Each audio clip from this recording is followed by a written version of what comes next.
Bom, ah, vamos começar nossa aula de hoje. Vocês viram que droga, aquela porcaria do, do YouTube? Eles escutaram a música e me cortaram, velho. Eles queriam me. É um absurdo. Eu estou dando aula, estou dando cartaz para o cara e os caras me cortam. Ah, vai para o inferno, nunca mais. Nunca mais. Aí eu descobri a manha. Na verdade, quando eu tiver de fazer isso, eu tenho que cortar a música e abrir na edição do YouTube e aí colocar a música deles. Aí tá valendo. Mas aí fui fazer eu e a minha pirataria, né? Fui ser pirata de novo. Da próxima vez eu vou vir de perna de pau, com um tapa-olho, vai ser pirata mesmo. Bom, a primeira coisa, então, que a gente vai é só retomar pequenas coisas da aula passada, mas principalmente o contraste que ficou estabelecido entre aquilo que seria uma elegia moderna e uma elegia antiga, ainda que, ainda que nós vimos que, do ponto de vista temático, nós encontramos uma elegia erótica, porque a elegia do Dan é erótica, né? Ela faz uma relação da mulher com o livro, né? Que também é um dado tópico, é uma tópica antiga que ele recupera já no século XVII. Então, é sempre assim, quer dizer que você vai conseguir observar essa poesia, uma poesia que ela acontece a partir de êmulo, né? O êmulo é aquele que observa a tradição e a reproduz ao seu modo, à sua maneira, fazendo as suas adaptações, superando aquele que se colocou como o modelo para o poeta. Então, a gente está falando de um processo que é o processo de emulação, né? Então, a gente tem aí uma poesia moderna, com uma referência direta à ideia de uma elegia associada à matéria erótica, e, portanto, ela não seria uma elegia grega, mas sim uma elegia já climatizada em Roma. Então, a gente pode supor que, ainda que John Donne vivesse na época moderna, ele se valeu de um tipo de composição que é antiga, que é clássica, e, nesse sentido, ele traz para dentro, da sua poesia um modelo que é o modelo da poesia erótica latina. Pois bem,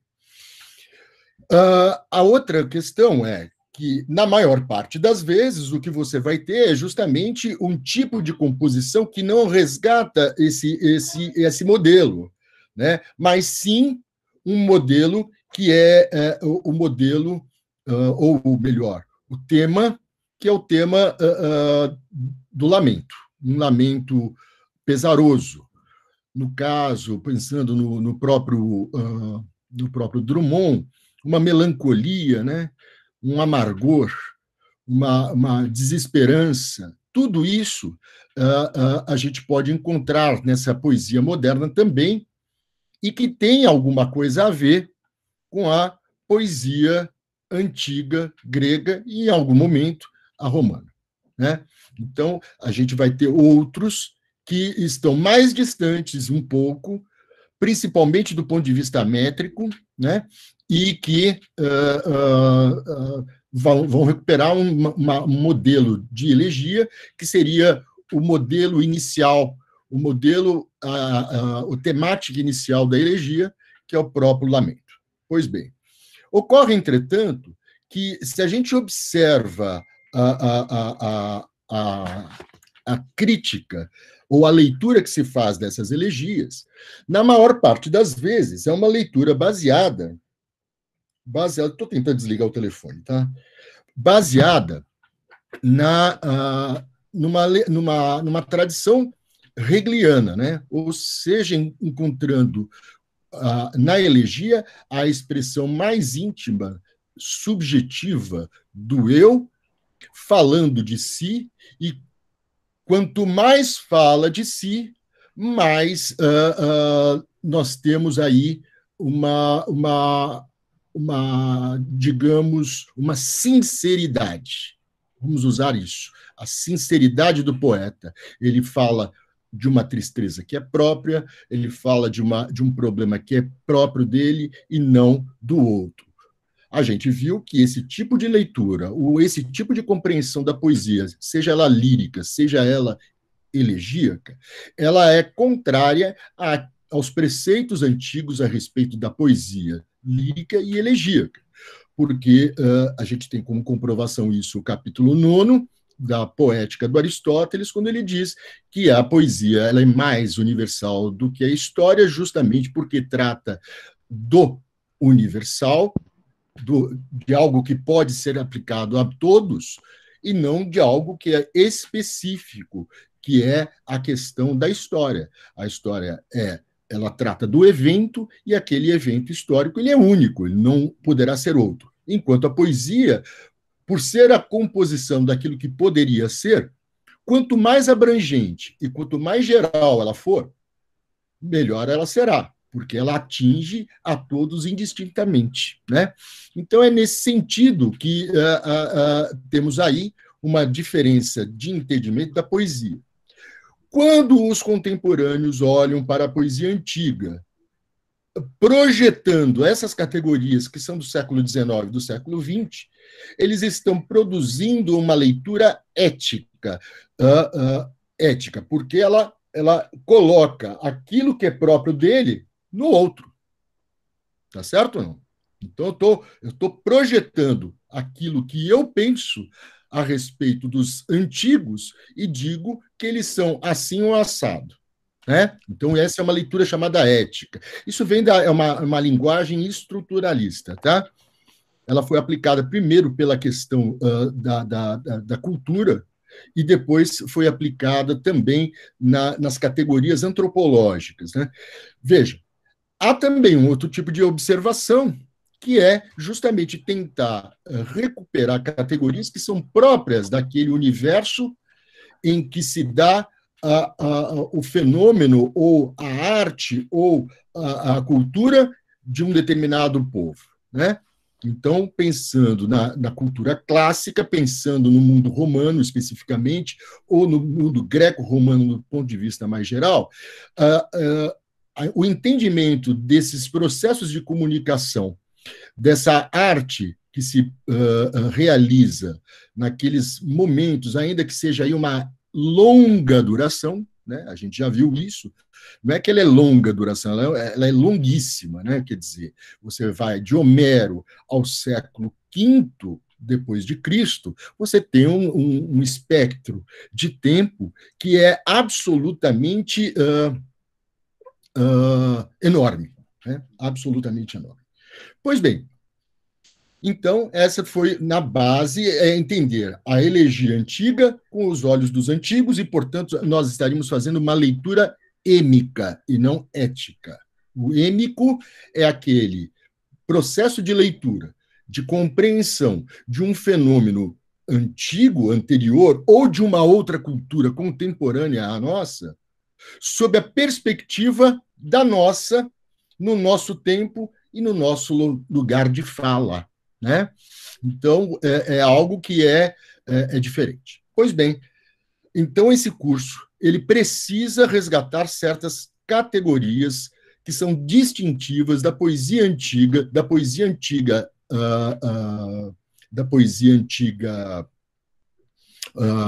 greco-romana, e para isso a gente tem que ir aos documentos, né?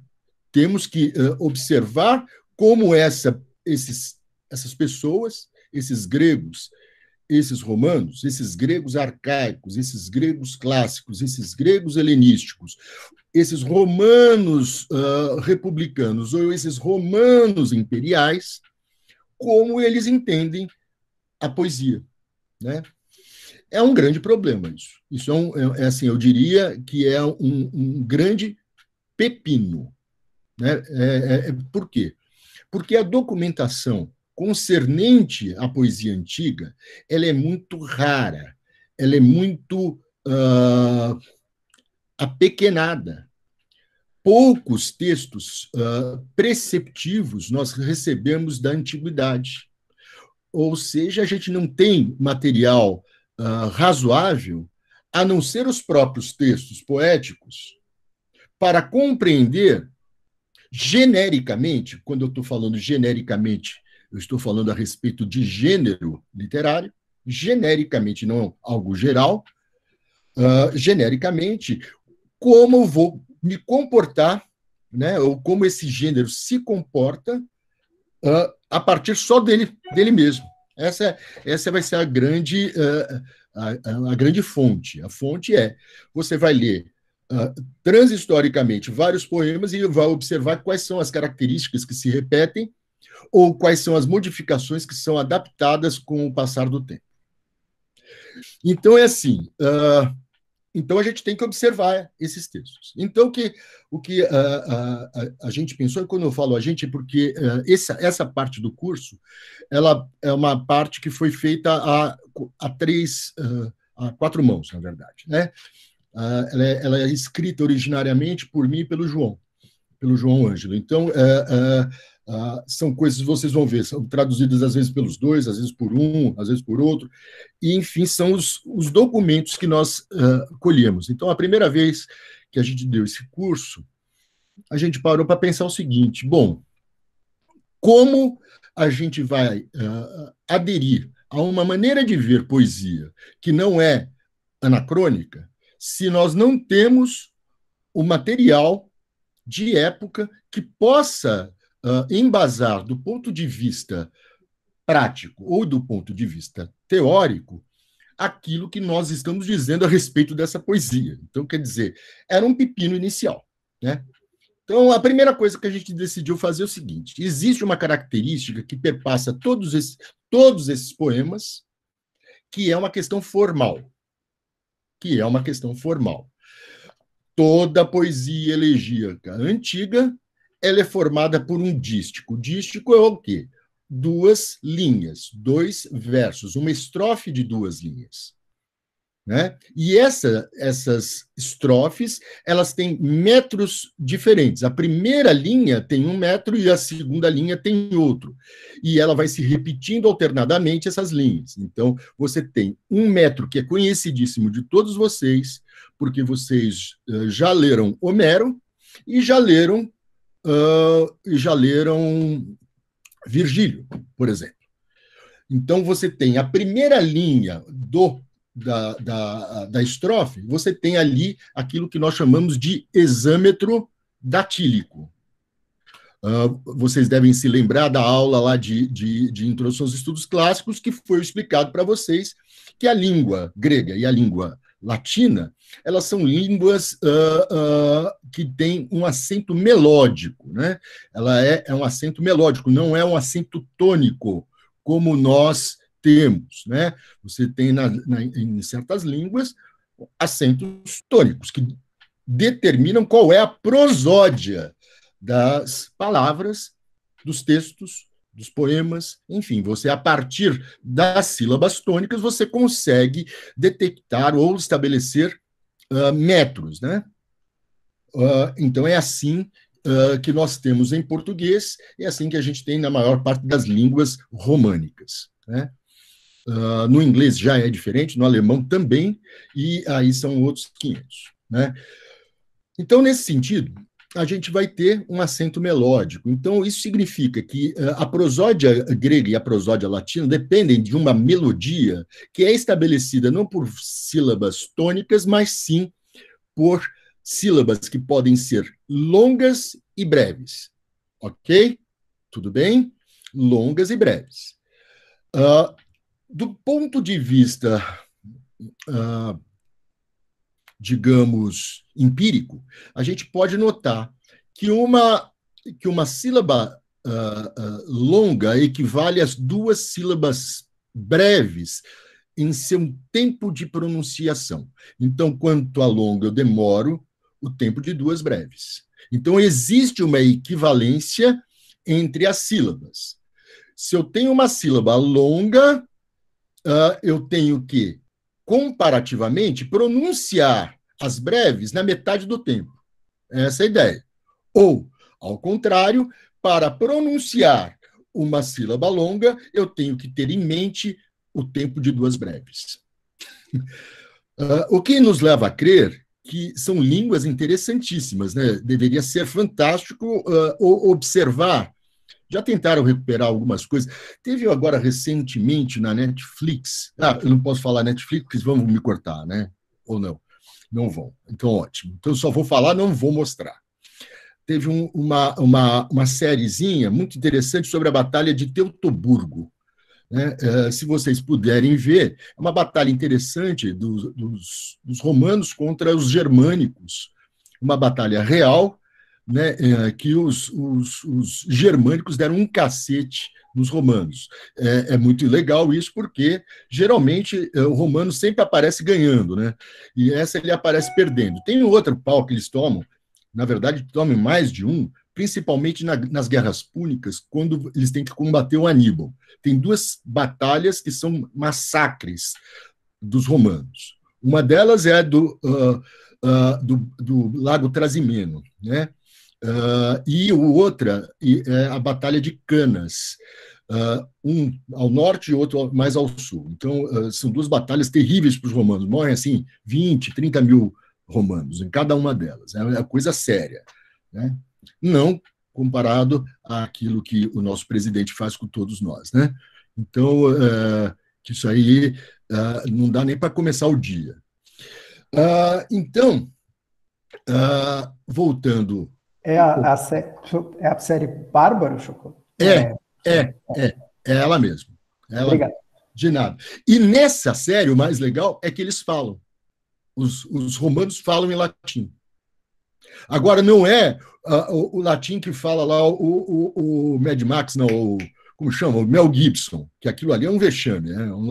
Esse é o famoso latim inglês, né? Porque, assim, eu sempre digo, os ingleses falam todas as línguas, todas elas em inglês. Tá certo? Assim, é impressionante. Pelo menos o sotaque fica igual em todas, né? Então, é divertido. Tem um canal de latim no YouTube que é um cara americano, mas que ele é professor de latim. E ele analisa o latim frase por frase dos 2 primeiros episódios. Que legal. Eu não sabia dessa. Boa, obrigado. Vou pôr o link aqui. Maravilha. Então, e assim, eu achei, né? Eu não sou um especialista em prosódia, mas eu achei bem razoável o latim deles. Um italiano jamais gostaria, né? Porque o latim do italiano é um latim que é italiano, não é latim. Então, assim, é sempre assim. Eu não estou falando que nós, brasileiros ou portugueses, tenhamos um acento, acento não é boa palavra, porque estou fazendo um anglicismo, tenhamos uma pronúncia melhor. Mas a gente se esforça. Bom, voltando, então a gente tem essa língua que ela tem essas características em que as palavras têm sílabas longas e breves e elas devem ser pronunciadas de acordo com isso. É óbvio que atualmente muito pouca gente consegue fazer isso e eu não sou um, tá? Existem colegas, por exemplo, Marcos Martinho, ele tem um ouvido, ele é músico, então fica tudo mais fácil. Quando o cara é músico, é aquilo que eu estava dizendo numa entrevista ontem, anteontem. A única coisa que eu sei tocar é campainha, é o máximo que dá. E ainda assim eu desafino, né? Então, é uma tristeza, né? Então, vocês vão ter um curso meia boca nesse sentido, quer dizer, a minha pronúncia é péssima e eu não fico dando margem para fazer vexame, né? Então, eu falo correto, mas não vou tentar usar a prosódia exata, porque isso aí é impossível para mim. Hoje eu vou dar um exemplo que eu fiz, preparei para mostrar para... Vocês podem notar que abaixo da linha de duas breves, a gente colocou uma equivalência que é uma longa. Então, eu posso trocar um dátilo por um espondeu. Notem bem que o quinto pé não dá. Isso pode acontecer? Pode. Eu conheço, acho que um ou dois exemplos na literatura latina de exâmetro datílico não ter dátilo. Entenderam ou não? Não sei. Ou seja, uma só correspondeu. Isso produz um efeito sonoro de gravidade, de peso. Por quê? O verso fica mais pesado, ele fica mais lento. Você diminui a velocidade porque você não tem as breves para ficar uma coisa mais rápida. Entendem o que eu estou dizendo? Então, essa é a característica, o caráter expressivo do verso. O verso que tem breves, ele fica mais leve, ele fica mais suave, ele fica mais saltitante, ele fica com um ritmo mais acelerado. O verso que tem menos breves vai ser de uma expressividade densa, pesada, grave. Ou seja, você impõe gravidade ao verso quando você se vale de um número maior de sílabas longas. E vocês vão ver o exemplo hoje sobre isso. Pois bem, já o pentâmetro, que seria o pentâmetro datílico, que a rigor não é um pentâmetro, tá certo? Por que não é um pentâmetro? Olhem para o esquema métrico. Vocês têm um dátilo, uma breve, duas longas, uma breve, duas longas, para numa longa. Aí você tem uma cesura, uma pausa maior. Tá? Depois você tem uma longa, duas breves, uma longa, duas breves, e uma longa ou breve, ou seja, mais uma anceps, ou ancipite. Tá? Ancipite. Ancipite. Então, vejam só. O que vai acontecer é que, na verdade, vocês têm aí, observem, uma longa, duas breves, uma longa, duas breves, trava na longa. Então, você tem aí meio pé. Então, você tem aí um primeiro pé que é quebrado. Parece brincadeira, né? Falar que o pé é quebrado. É um pé quebrado. Ele parou na longa. E depois ele começa normalmente, porque desapareceu a quebra, então ele continua. Uma longa, duas breves, uma longa, duas breves. Notem bem que aí você não substitui. Tá? Geralmente, pode ocorrer. E aí aparece uma breve ou uma longa. O que significa aparecer mais uma breve ou uma longa significa que o pé aí também está quebrado. Então, a rigor, você conta. Seria um pentâmetro se fosse parar no verso de cima, não ter a última. Entenderam ou não? Olha para o de cima. Não teria a sexta. Aí seria um pentâmetro. Então, o que você tem, na verdade, aquilo que eles chamam de pentâmetro, é um exâmetro duplamente catalético, ou seja, um exâmetro que tem dois pés quebrados. Tá certo? Então, e isso produz um efeito de som muito interessante. Muito interessante. Pois bem, vamos deixar de falar e vamos tentar mostrar. Vamos ver se eu estou razoável hoje. Então, eu vou fazer uma apresentação aqui, tela inteira. Vê se está abrindo. Por favor, me avisem. Olha, então, esses são os dois primeiros versos do livro 1 da região de Propércio. Então, lendo normal, tá? Quintia prima suis miserum me capit ocelis. Contacto nullis ante cupidibus. Ponto. Então, esse seria uma leitura sem metro, né? Mas seria assim. Quintia prima suis miserum me capit ocelis. Já mudou tudo. Entendeu? Vamos lá. Quintia prima suis miserum me capit ocelis. Contactum nullis ante cupidinibus. E isso vai continuando no mesmo ritmo. Então, quintia prima suis, miserum me capitocelis, contactum lis ante cupidinibus. Então, vejam só, não temos rima, não temos nada, e temos aí um ritmo que vocês vão ver, aconteceu alguns detalhes aí, né? Notem bem que quando ele fala, bom, tenho que traduzir para vocês, né, por favor. Cíntia foi a primeira que me capturou com seus olhinhos. Eu, nunca antes atingido por nenhum cupido, por amores nenhum, tá? Então, notem bem. Quando ele fala que ele é miserum me, que é infeliz, capturou-me infeliz. O que ele fez com o verso? Ele deixou grave. Vocês estão entendendo o que ele fez? Na hora que ele está falando.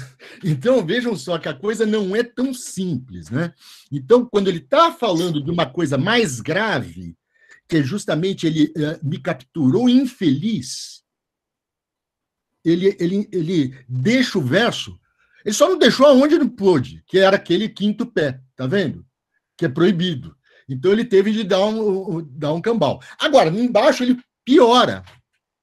Porque é assim, eu nunca infectado, vamos dizer assim, contagiado, até melhor, contactum, eu nunca antes contagiado por amores nenhum, por amor algum. Esse amor algum, notem bem que ele está num plural, né? E por quê? Porque esse cupido são os cupidos, né? Ele é um plural, né? Deveria estar em maiúscula. Enfim, então é isso mais ou menos o que a gente pode ver. Então você pode ficar escandindo, óbvio que há regras para a escansão, se alguém se interessar, eu coloco no Moodle hoje à tarde. Se você tem uma gramática latina, fica fácil, porque em todo final de gramática latina aparece lá prosódia latina, e aí você começa a ver as regras. Então, que regras, por exemplo? Quando você tem duas consoantes seguindo uma palavra, uma sílaba, né? A sílaba seguinte, ela tem duas consoantes, a anterior é sempre longa, entendeu? Ela é longa por posição, tá certo? Então, como você observa, Cíntia, notem, Cíntia é longo porque você vai ter o N e o T depois. Tá ok? Vamos supor outra coisa. Prima. Por quê? O ma é breve. O ma é breve porque ele é um nominativo singular da primeira declinação, o a é breve. Se fosse o ablativo, que é igualzinho a ele, ele seria longo por natureza. Então tem essa pequena diferença. O pessoal vai começar a ficar louco. Enfim, então vai ter uma série de regrinhas. Vocês vão ter a possibilidade. Esse miserome é muito bom, né? Porque junta os dois, né? Miserome. Ou seja, você está unindo duas palavras. O capitocelis, né? Porque o verbo é capit ocelis. Capitocelis. Então, ele juntou no mesmo pé duas palavras de lugares diferentes, né? Acho que, para começar, para um primeiro contato, sem querer fazer um trocadilho, para um primeiro contato com uma métrica, isso a gente poderia ficar brincando disso o dia inteiro, ia ser uma delícia, porque você começa a pegar pelo sentido e verificando qual é o nível de expressividade utilizado pelo poeta ao elaborar a sua parte formal. Então, quer dizer, existe uma relação, que é aquilo que o Cândido fala, né? Tem que haver uma relação da forma, né, com o recurso expressivo que é utilizado. Né? Vocês sabem, naquele livrinho do Cândido, né, que é o como chama? Meu Deus. É o estudo analítico do poema, professor? Estudo analítico do poema. lá ele vai dar essa diquinha, assim, quer dizer, não é a forma, ela não pode vir independente do conteúdo, porque senão vira uma coisa absolutamente tola, tosca, né? Ela tem que produzir um sentido. Quando o Drummond produz aquela poesia que que eu coloquei no handout, vocês veem que aquilo ali tem um ritmo próprio, excelente. Numa das minhas aulas da Coronaulas do ano passado, porque eu dei o nome de Coronaulas, né? Então assim, tem dos programas, o Alcides Vilaça, eu pedi para ele me gravar. Não foi na Coronaulas, não. Foi nos Estudos Clássicos em Dia, Elegia 1. Né? E lá, o Alcides Vilaça, ele lê a elegia do Drummond. Ele lê muitíssimo bem, né? O Vilaça é um cara estupendo também. Legal. Pode tirar, Nelson Uri, obrigado. Vocês têm alguma dúvida, gente? Alguma questão que vocês gostariam de colocar? Não, ótimo. Então, voltando ou retomando aquela questão das fontes, então nós selecionamos algumas coisas, né? Então, vocês vão ter aí primeiro os textos em grego e depois os textos em latim. Notem bem que você vai ter a primeira citação, uma citação de Pausanias. O professor Leon Kossovich brincava muito nas aulas dele, falando que Pausanias é o primeiro guia de turismo do mundo. Por quê? Porque ele passeia e faz periegeses. O que são as periegeses? A periegese é você caminhar por aí, caminhar em torno, né? Caminhar por aí. Então, ele vai visitar a Ática, vai visitar outros lugares e vai falando dos monumentos e acidentes geográficos que você encontra em cada lugar da Grécia. É um negócio sensacional, muito legal. Equembroto, da Arcádia, dedicou a Hércules esta dádiva, tá? Não é esta.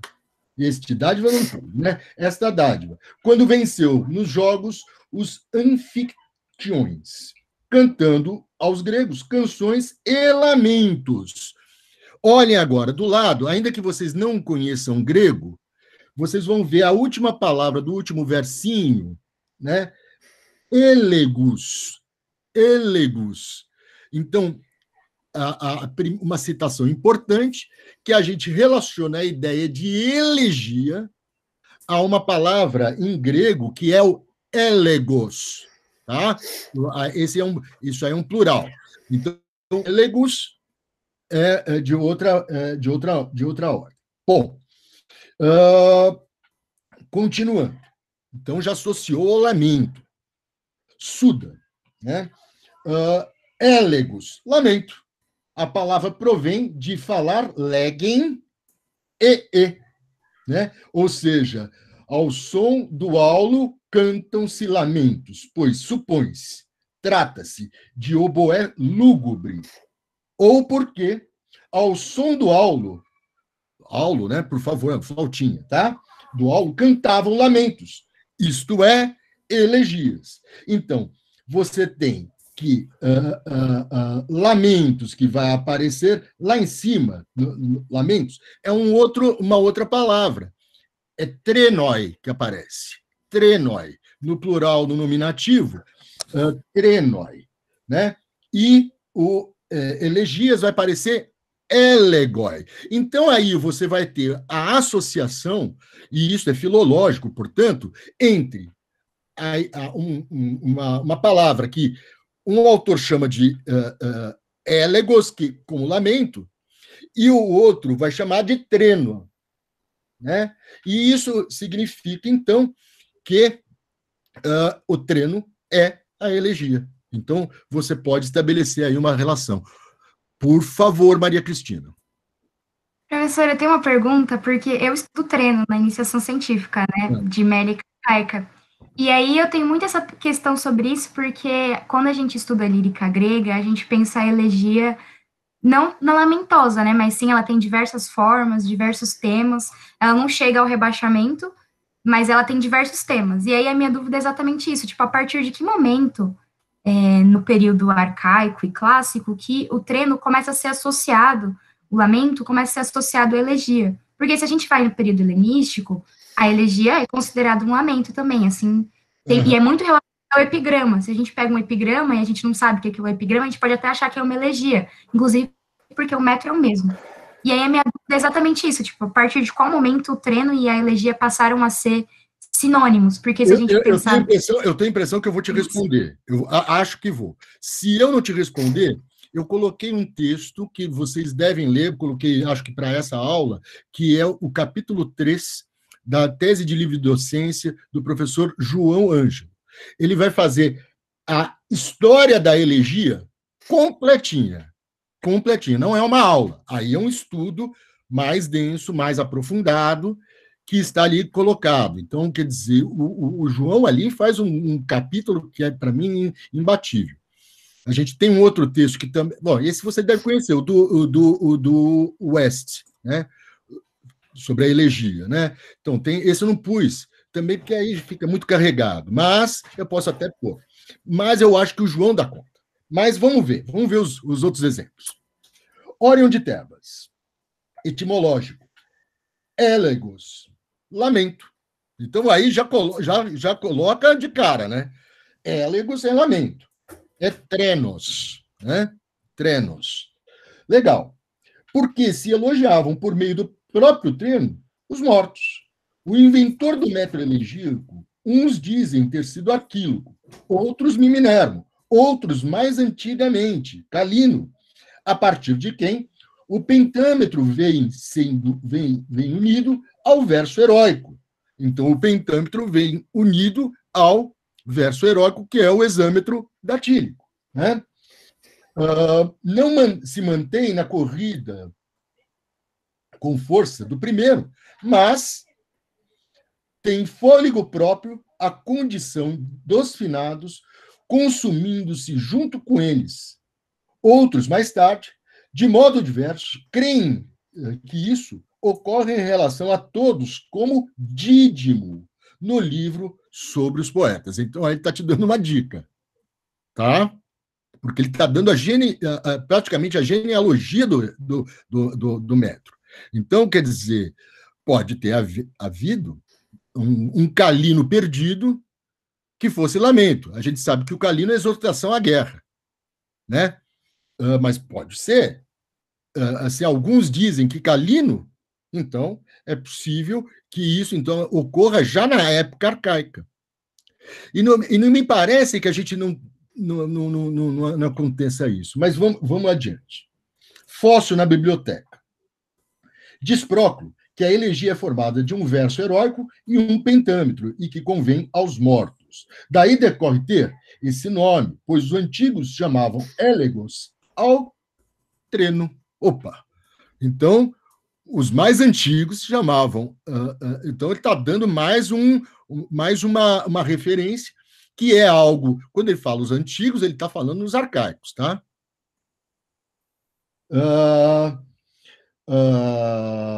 Autores posteriores, porém, abusaram ou usaram dela para diferentes temas. Diz que exiliram neste metro Calino de Éfeso e Miminermo de Colofon, que era o autor que eu ia fazer o meu mestrado. Acredite se quiser. Porque eu tinha dois projetos. Eu tinha um projeto para Propércio, eu tinha um outro para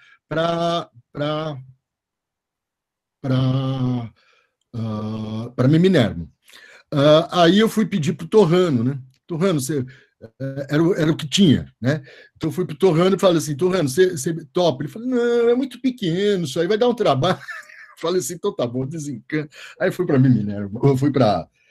Mas eu sempre tive uma paixão, que foi o Miminermo. É curioso. Aí eu fui naquele que cita o Miminermo, né? Pois é. Miminermo de Colofon, mas também o Téléfo, o filho de Téléfo, o Filetas de Cós, e Calímaco, filho de Bato. Este era de Cirene. Bom, o Calímaco de Cirene e o Fileta de Cós, dois autores importantes elegíacos helenísticos, né? E que a gente vai ver alguma coisa ainda. Aí, na Constituição de Atenas, Aristóteles. Com o acerramento do conflito e como se enfrentasse havia longo tempo, elegeram em comum Solon como o mediador e arconte, confiando-lhe o governo após ele ter composto aquela elegia, elegeiam, que aparece na antepenúltima linha do texto, e aí aparece uma primeira citação de Solon, feito por Aristóteles, e que muito provavelmente passa a ser um documento que comprova a autoria de Solon em relação a essa elegia, ou a esse verso, ou a esses versos. Aí, Diomedes, agora já bem mais para frente. E acho que essa é uma das citações mais interessantes. Elegia o poema composto em verso hexâmetro e um pentâmetro, alternados sucessivamente, como divitia alius fuo, sibi concerat auro, et teneat culti jungera multa soli. Isso é um verso de Tibulo, que vai ser um elegíaco, que é um elegíaco da época de Augusto. Então, gênero de poema, que entre os romanos escreveram Propércio, Tibulo e Galo, imitando os gregos Calímaco e Euforião. Elegia é assim chamado, ou parato euelegen, tus neontas, por causa do elegio dos mortos, então aí mais uma referência ao lamento, pois quase todos os louvores aos finados estão incluídos nesse tipo de poema. Quer no apo tu eleu, isto é, lamento, pois os gregos escreveram trenos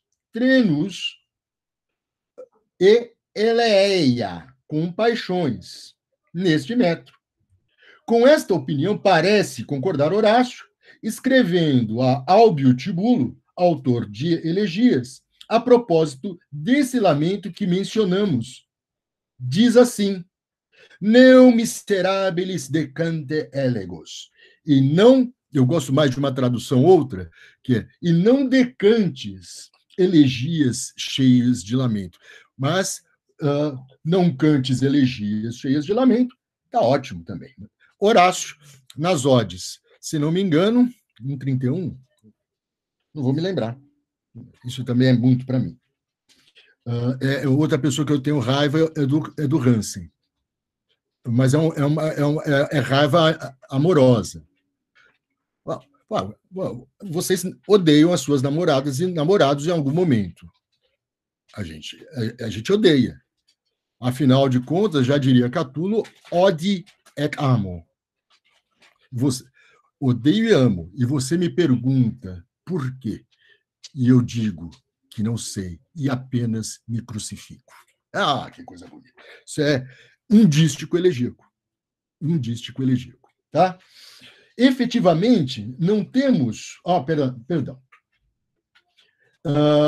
Entre os romanos, esse tipo de poema, que por último e derradeiro é cantado ao morto com lamentos, se chama nênia. Está vendo agora mais uma coisa interessante?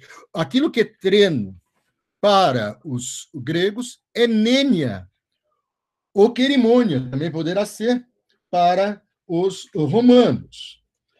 Paratoneiaton, por prender-se a neatos, último, né? Aquele que é o derradeiro, aquele que está indo embora. Né? Isto é, escaston, extremo. Desculpa que a minha pronúncia é erasmiana e eu não vou aspirar o que. Tá? Então, não dá, fica muito afetado, eu não gosto. Porque vou falar mal, tá certo? Desculpa, viu, Maria Cristina? Então, por isso também, nos instrumentos de corda, a última delas é chamada de neete, a de cima. E pois também a elegia, tal como a nênia, é cantada no derradeiro instante para o morto, e por esta mesma razão parece denominar-se elegia o estilo que, no momento derradeiro, se adscreve aos que estão para morrer. E esse dado é muito importante, porque a gente pode associar, então, esta ideia de elegia ao epigrama funerário. Ou seja, é como se aquele epigrama que aparece nos túmulos, ele estivesse falando com o morto, ou falando pelo morto, né? E esse é um dado interessante. E, às vezes, no mundo romano, fala com o passante, fala com aquele que está caminhando por entre as lápides, e ele, em algum momento, chega assim, você que está aí lendo esta elegia, ou lendo esse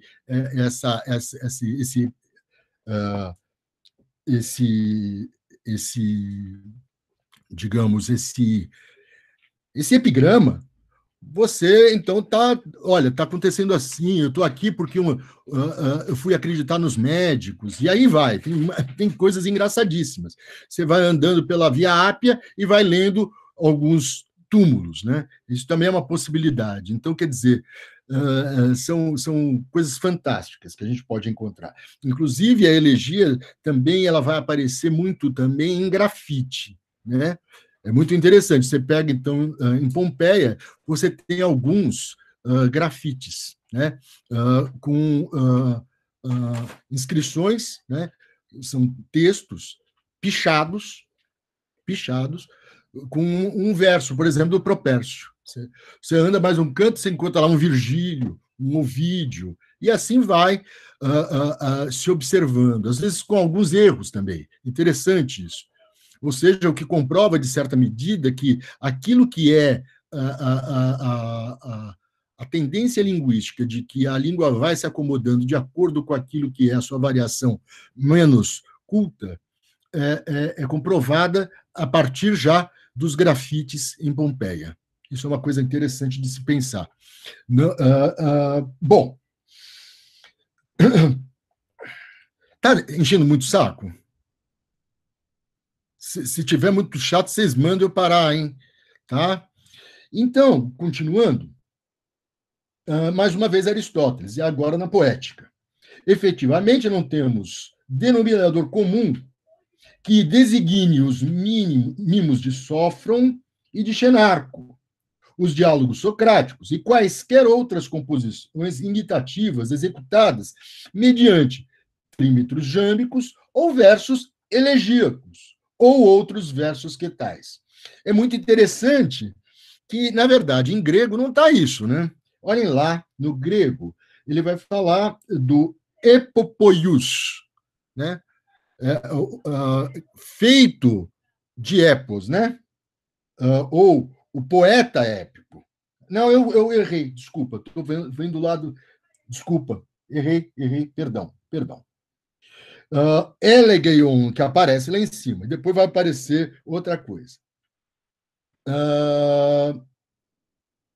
Porém, juntando a palavra poeta o nome de uma espécie métrica, aconteceu denominarem-se uns poetas elegíacos, outros poetas épicos. Agora sim, elegopoius e epopoius. Tá?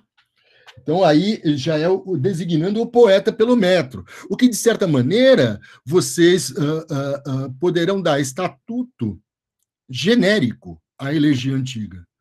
Ela não está dentro da mélica, não está dentro de uma lírica.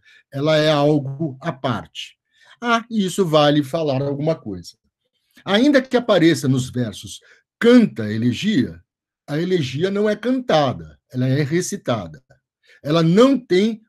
Estou errado, Maria Cristina? Então, ela não é mélica. Então, é por quê? Porque ela não tem o melos, ela não tem uma melopeia própria, ela não tem música. Tá? Não que isso não possa acontecer com algum ritmo. Isso é possível. Ou seja, você não tem a música, você não tem a flauta, você não tem, enfim, a lira, mas você pode ter lá um batuque, tá certo? Que é muito comum. Ok, vamos lá, continuando. Quintiliano, nas instituições oratórias, é bem interessante. E por isso mesmo, está estabelecido que a lição se inicie por Homero e Virgílio. O Quintiliano está falando aqui da educação do orador. Então, a educação do orador, para o orador ser bom, você começa do começo. Então, o orador vai ter que conhecer todo Homero e vai ter que conhecer Virgílio. Ponto. Então, é assim, é como se ele estivesse dando um cânone. O cânone, vocês sabem o que é cânone? Cânone é uma listagem. É aquilo que há de melhor, aquilo que há de principal numa determinada cultura. Então, você tem lá o cânone brasileiro, você tem o cânone grego, tem o cânone romano, e ele está dando um cânone, abro aspas, clássico, ainda que ele não diga isso.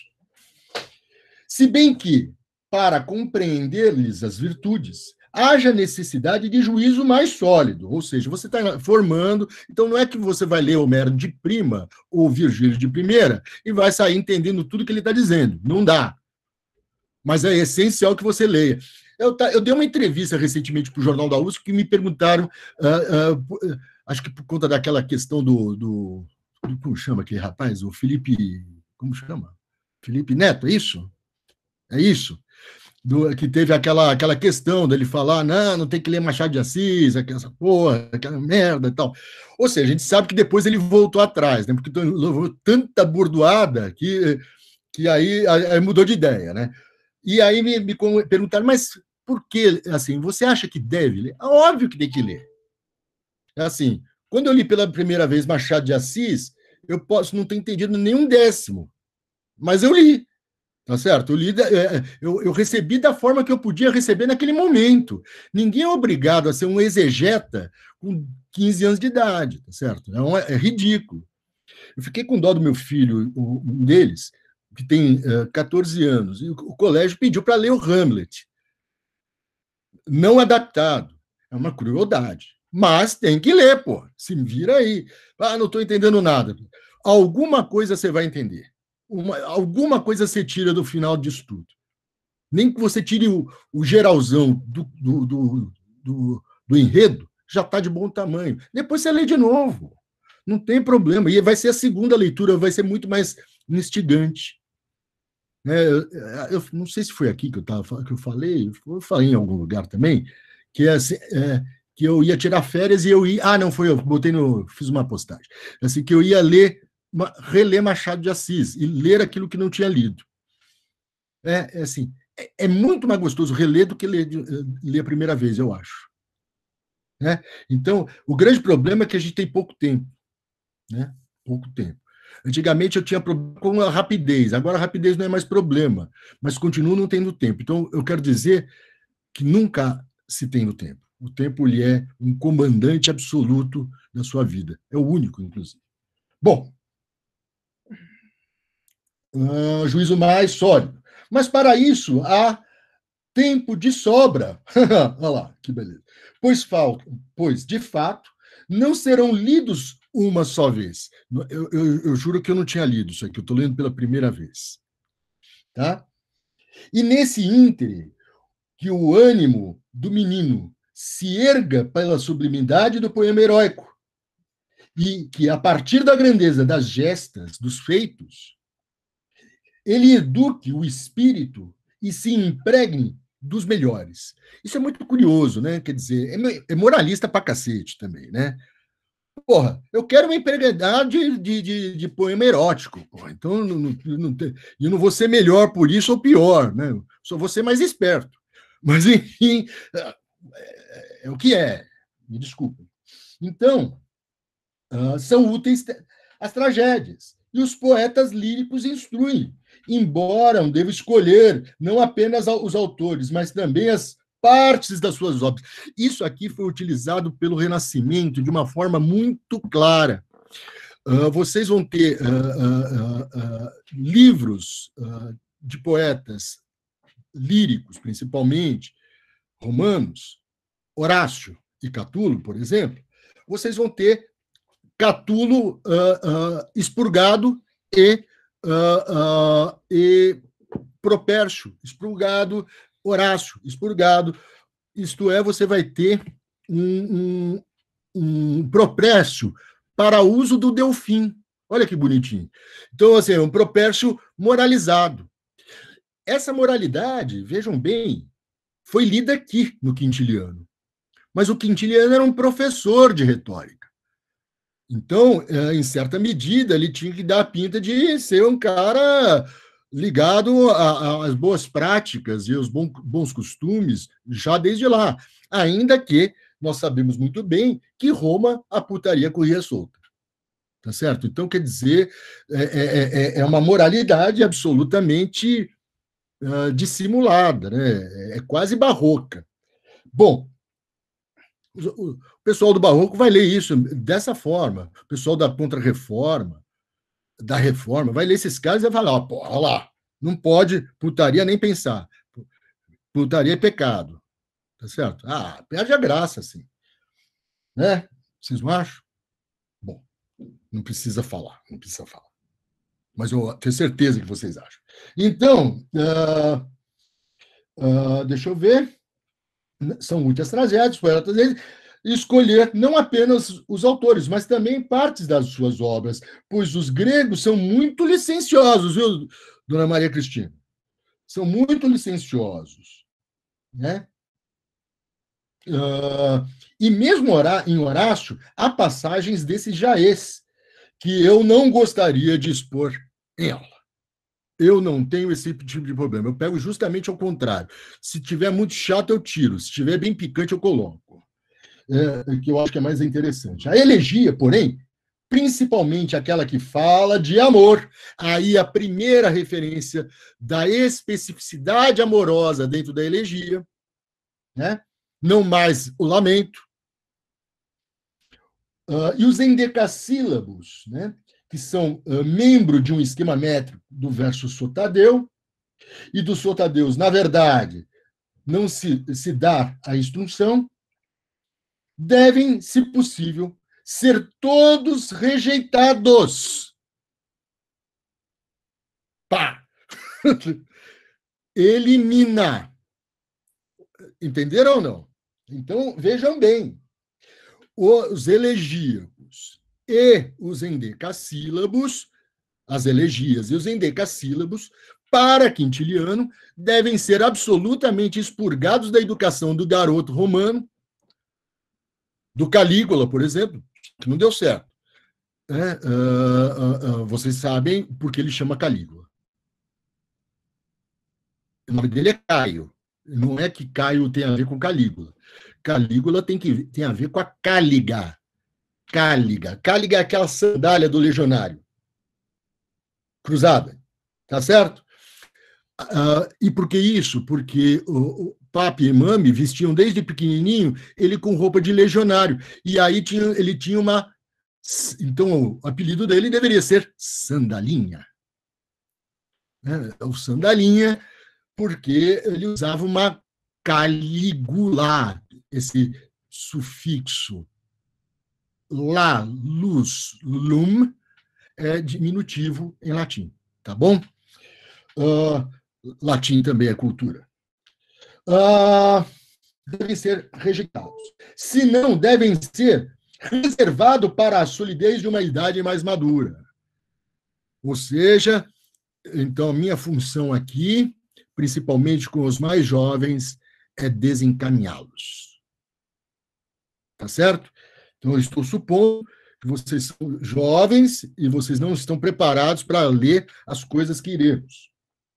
Por sinal, tem uma elegia do Propércio que eu acho a melhor de todas, e é uma cena de voyeurismo. Então, tem um casal transando e ele só olhando. Não, entendeu? Sensacional. Magistral. Então, tem coisas interessantes na vida romana. Também desafiamos os gregos na elegia, da qual me parece que o autor mais terso e elegante é Tibulo. Então, mais terso e elegante. Bonito terço, né? E elegante, elegance, né? Elegance. E terço mesmo, terços, elegance. Há quem prefira propércio, isso virou um hit para mim, né? Há quem prefira propércio, é o meu caso. Então, qui sunt qui propertium malint. Há quem prefira propércio, tá? Sunt, existem, que é um pronome no plural, no caso, quem, verbo preferir na terceira pessoa do plural, concordando com qui e com sum, e propertium no acusativo.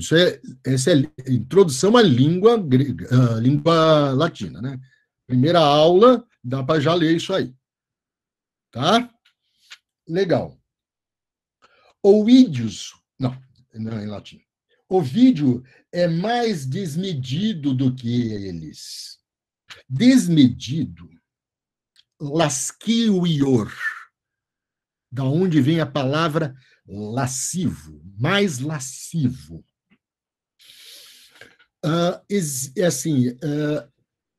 Vão aparecer, vocês vão ver, juízos de valor a respeito desses poetas. E vai haver um artigo de um americano que chama-se Archibald Allen. Archibald Allen, professor de Yale, já morto, que escreveu um artigo em 1950, muito interessante, mostrando que a referência a essas palavras, principalmente em poetas, porque Marcial, por exemplo, vai falar dos elegíacos, outros vão falar dos elegíacos, e de certa forma, categorizá-los de uma forma, digamos, moralizada, o que não combinaria com o Marcial. Então, quando ele fala, por exemplo, que, nos poetas, aqui não, aqui é moralizante. O Marcel vai falar de lascivo, ele vai falar de uma outra coisa. E quando ele vai falar de suave, ele vai falar de outra coisa. E são termos que ele vai chamar de termos de identificação estilística. Termos que denotam alguma coisa relativa à elocução poética. Tá? Pois bem, a arte poética, né? Essa é aquela passagem célebre, assim, para quem estuda poesia antiga, ela é fundamental. As gestas dos reis e de chefes, as tristes guerras, em ritmo, podem ser descritas, como podem ser descritas, mostrou Homero. Mostrou Homero. Mostrauit Homerus. Ou seja, o metro em que se pode falar dos feitos dos reis e das guerras é o metro do exâmetro datílico, e essa ideia percorre toda a antiguidade, né? Todos os poemas épicos antigos vão ser escritos em exâmetro datílico, da mesma forma que na tradição portuguesa todo poema épico é escrito em decassílabo heróico. Então existe essa, digamos, uma comparação possível, uma aproximação possível.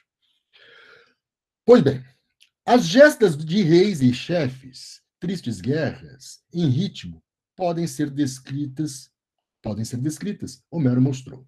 Em versos desiguais, unidos, primeiro, esteve o lamento. Depois incluiu-se também a expressão de um voto satisfeito. Em versos desiguais, impariter é a palavra, se não me engano, verbibus impariter iunctis primum querimônia. Então, a querimônia é o lamento, que pode ser relacionado com o treno, que pode ser, enfim, associado também à nênia. Ou seja, esses três termos relacionados a lamento, eles são identificadores estilísticos da elegia. Eu posso tomar água?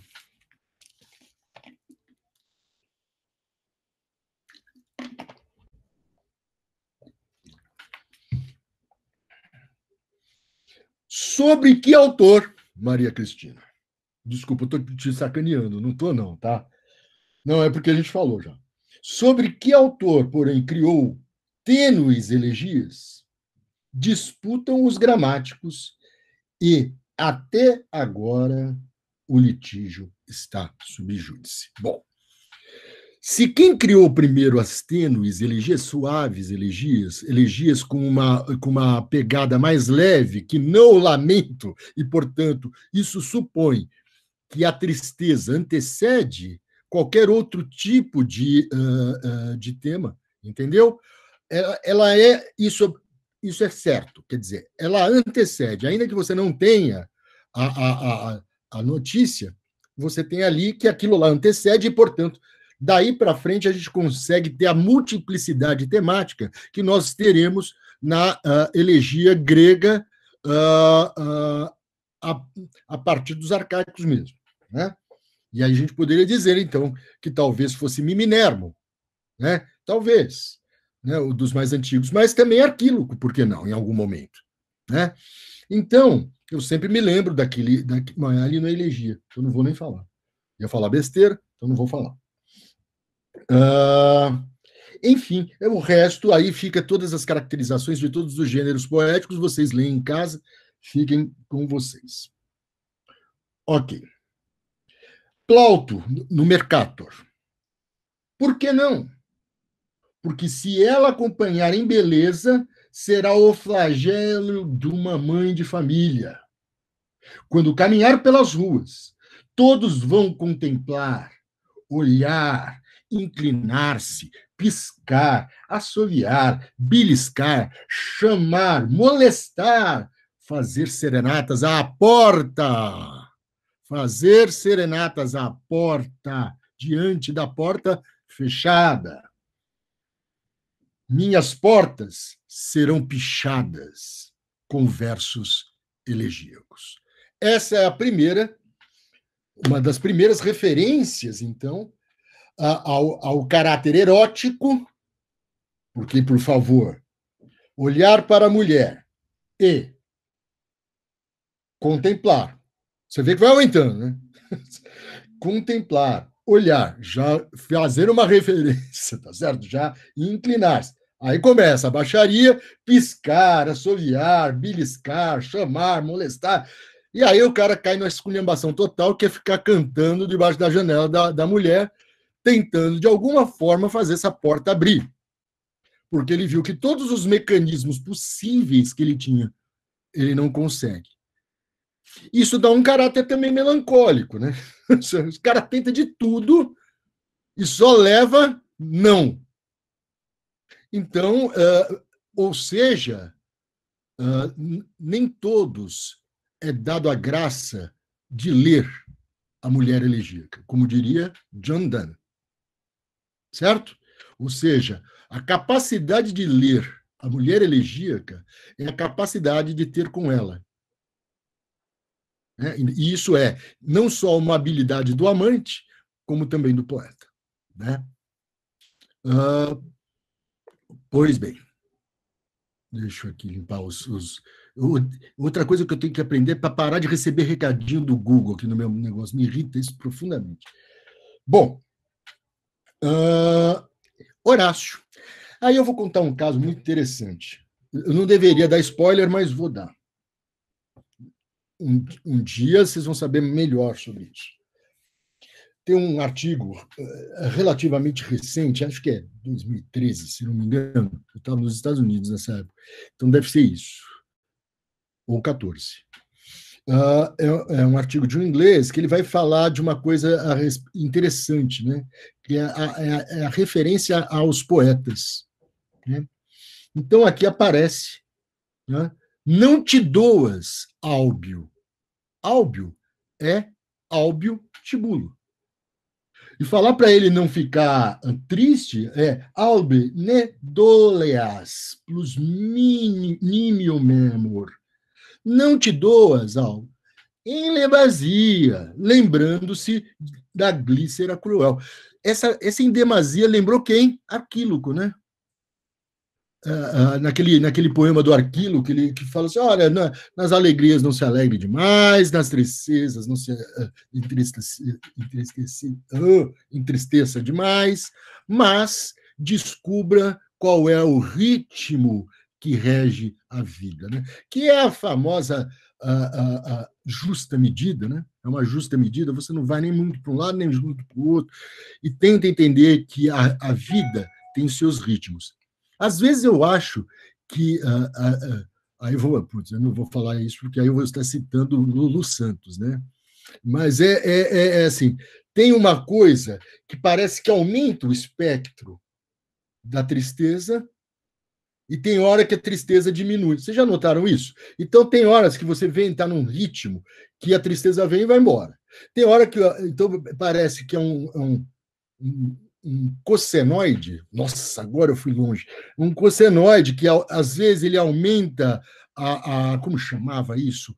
Não é o espectro, é o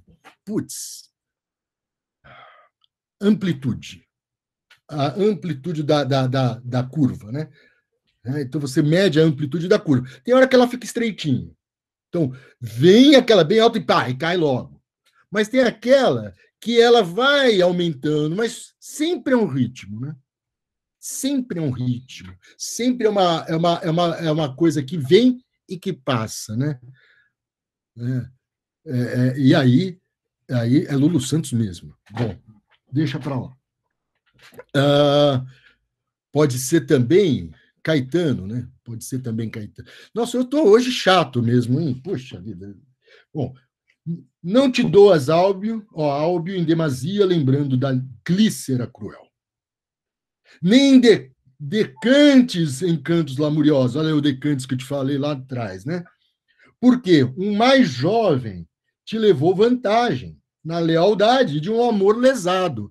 Ou seja, tomou o corno, tomou o chifrão. Na boa, hein? Isso também não é juízo de valor. Isso é imperativo categórico. Quem não é, foi ou será. Esta é uma ordem natural da vida. É assim, se você não tomou um corno ainda, relaxe, tomarás. Essa é a única coisa que um pai velho pode falar para o seu filho, né, ou para a sua filha. Então, e não te preocupa, vai pintar depressão, você vai ficar mal, mas a primeira coisa que você vai falar depois disso é mal do amado ou da amada. Bolero, como eu já disse, bolero, tá? De um amor lesado. Pelo estreito da fronte celebrada, arde em amor licóride por Ciro. Mas Ciro pende apenas para Fólue, a áspera de amar. Antes, porém, da apulha aos lobos se unirão as cabras, do que Fólue ceda ao torpe amante. Assim aprouve Vênus, que brincando agrada-se, cruel, em sujeitar ao mesmo jugo de um amor de bronze, corpos e almas sempre desiguais. Ou seja, todo mundo está fadado a não se apaixonar por alguém que seja o mesmo, mas sim seja sempre o outro.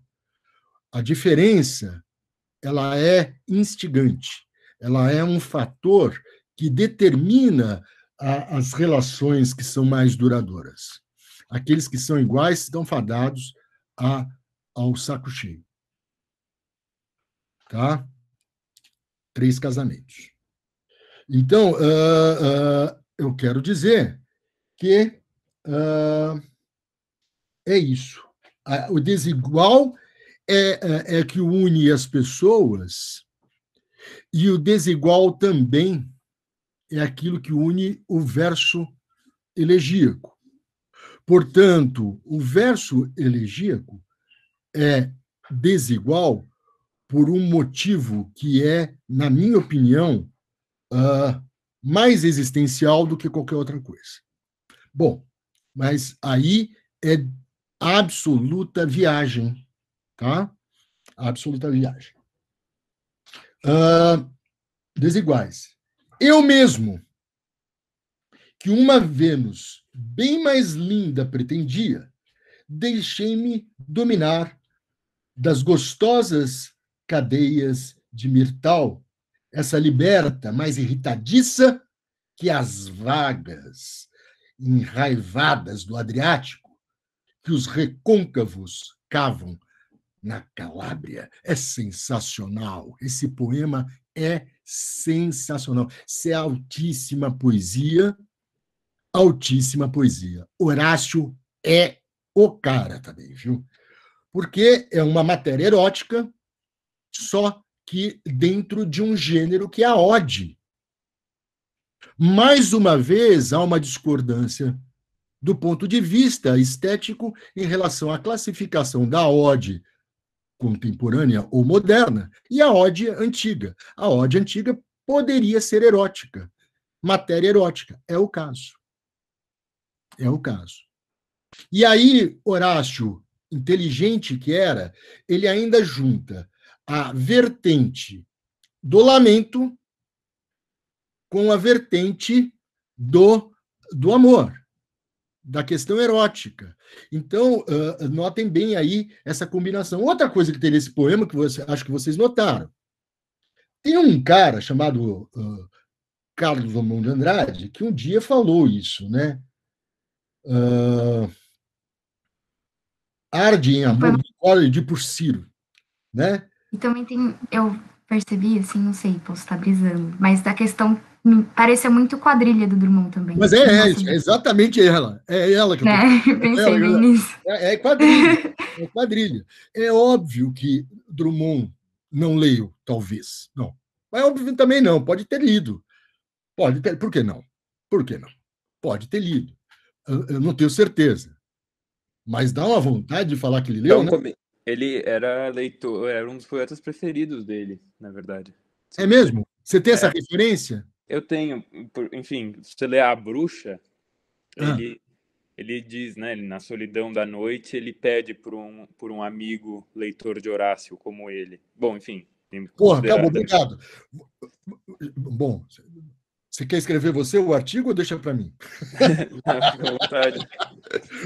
Não, é assim, let's make theory. Vamos lá, vamos embora. Então, é isso. Eu acho. Né? Novamente, Horácio. Em Roma, um orador era irmão de um jurisconsulto.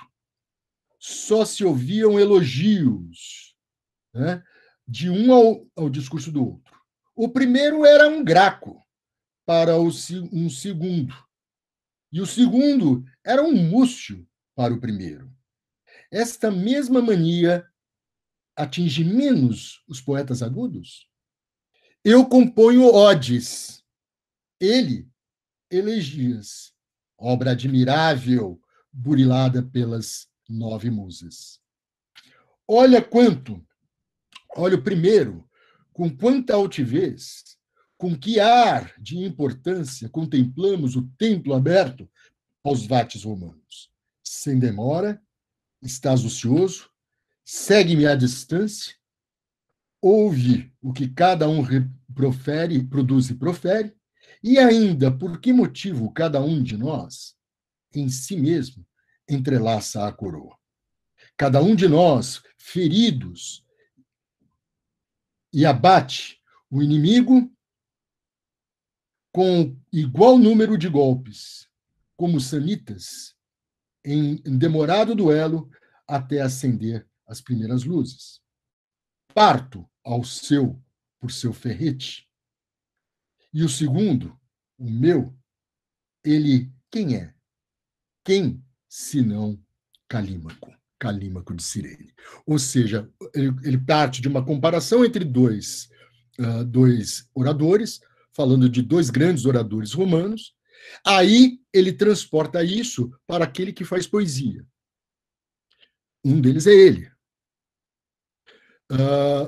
As odes de Horácio estão ligadas às odes, muitas vezes às odes de Alceu. Tá? E, nesse sentido, quem seria o Calímaco, se não aquele que compôs grandes elegias? Entenderam ou não a relação? Então, muito provavelmente, ele está falando de um dos 3 elegíacos da época de Augusto, Propércio, Tibulo ou o Ovídio, menos provável.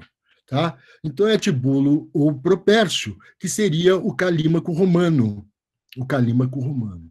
E, nesse sentido, existem muitos textos que comprovam essa tese, né, de que aí ele está falando mesmo de Propércio, já que ele foi chamado por esse de Alceu.